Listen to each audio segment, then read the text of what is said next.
So we're going to take a couple of minutes and talk about some of the weight loss trends today.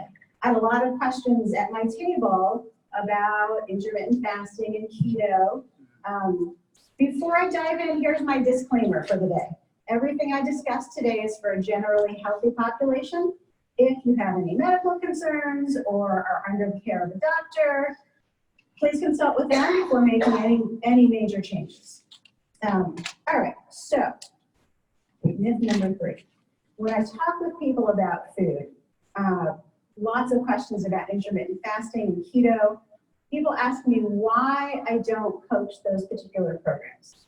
So to really grossly oversimplify them, intermittent fasting means you are picking a short window during the day to eat, and the rest of the time you're fasting and not eating. A lot of people, most common is that they'll eat between noon and 8 p.m. and fast for the rest of the day.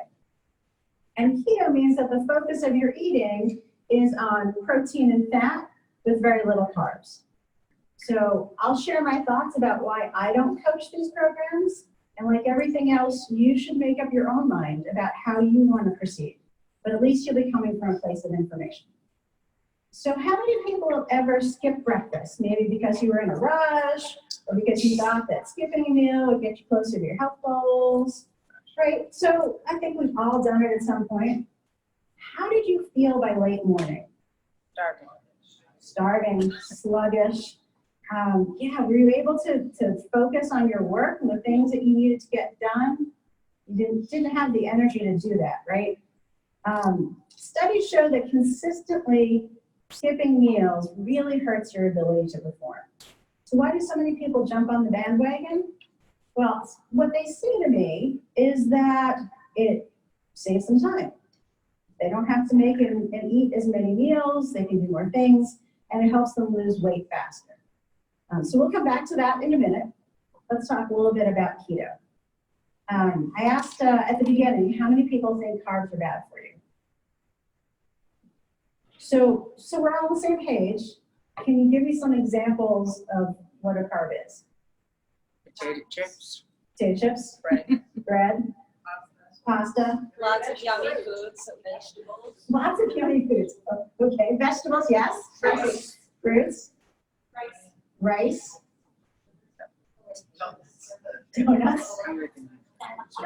Sugar? Absolutely. So all of these, yeah.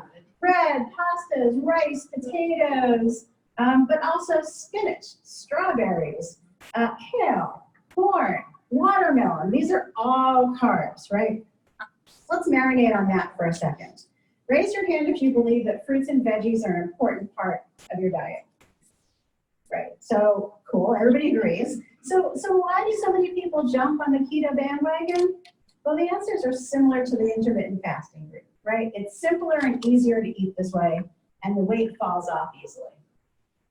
It sounds great, right? It lines up with a lot of goals that people have. We're working towards feeling a little bit better, making things simpler. But hear me out for a minute. There are a couple of questions to look at with any eating plan. Now, really, any diet will give you results, but will it last? And here's my litmus test. I use 3 questions. Number 1, is it backed by science? Number 2, is it something that you can do for the rest of your life? And number 3, would you let your kids do it? I won't debate about the scientific basis of keto or intermittent fasting. You should know that keto was designed for a specific nutritional issue for a specific population. It was never really intended to be a mainstream program. But setting that aside, can everybody agree that these are tough programs to follow for the rest of your life? Now, people do. Don't get me wrong. I know lots of people who stick to it and they're happy with it, and that is great. I will say for the general population, these are tough to follow. And there's a rebound effect once you come off of any of these programs as well. So then there's the last question. Would you let your kids do it? How many people think that your household would be fun if your kids skip breakfast every day? Right? I know mine would be a war zone. Or keto. How many people think that their kids should cut out carbs, no bread, no pasta, minimal green veggies and fruits. I mean, we could do with less carbs than the typical American diet, right? But is it obvious that we wouldn't want our kids to be on a diet like that? So the question is, why do we do this to ourselves? Well, generally speaking, it's because we don't know a better way and we want quick results, right? So I'm not promising any magic pills or silver bullets, but there is absolutely a better way. So you should each have one of these super cool PFC plates. And if you don't, raise your hand and we'll pick you one. Does everybody have one? Cool. All right, so we're going to talk a little bit about how I live and what I teach, and how it can make a difference in your life. So we're not going to go into like all the detail today, but the general principles are three. I talk about eating, moving, and recharging. We're going to talk about eating. I mean using the principles of pacing and portion size so that we keep our blood sugar stable, we keep our hormones stable, we don't have the hangries, and we don't have the blahs. So this is what we call PFC every three. We'll come back to that on our plate in a moment. And then moving. What we really want to do is make sure we have efficient, consistent, and diversified movement. We keep our metabolisms high. And last but absolutely not least, I could argue it's most important, we treat ourselves as a whole person. And we make sure that our recharge time is a high priority for us. So we're going to dig into a few details of PFC every three.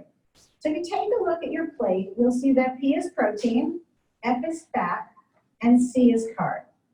And we balance our portions of protein, fat, and carbohydrates by using our hands. A palm size for our protein, a fist size for our carbs, and a thumb size for our fat. And we use the pacing of eating every 3 to 4 hours, starting within an hour of getting up, all the way up to an hour before bedtime.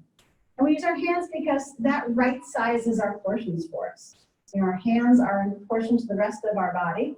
You know, Dot and I are not the same size, and so her hands are undoubtedly smaller than mine. You know, it's how it works. And so it's great because you don't have to weigh, you don't have to measure. You can approximate, your hand is always with you. It's pretty straightforward, right? I mean, it's simple, but it's not always easy. I do promise that if you start to make some of these changes, you will feel better and have more energy. On the back of your plate is a handy dandy QR code. The phones and the cameras and the new phones, all you have to do is open up your camera and aim it at the QR code. It'll pop up with a little a note, and you can just click on that. It'll take you right to a place where you can download my 7 nutritional lies guide. It's free. And of course, all of my contact information is there. So if you have any questions or if you want a copy of the presentation, just drop me a note. And that's myth number 3. So skipping meals and cutting out food groups may be an easier way to lose weight in the short term, but it's not a good way to be healthier.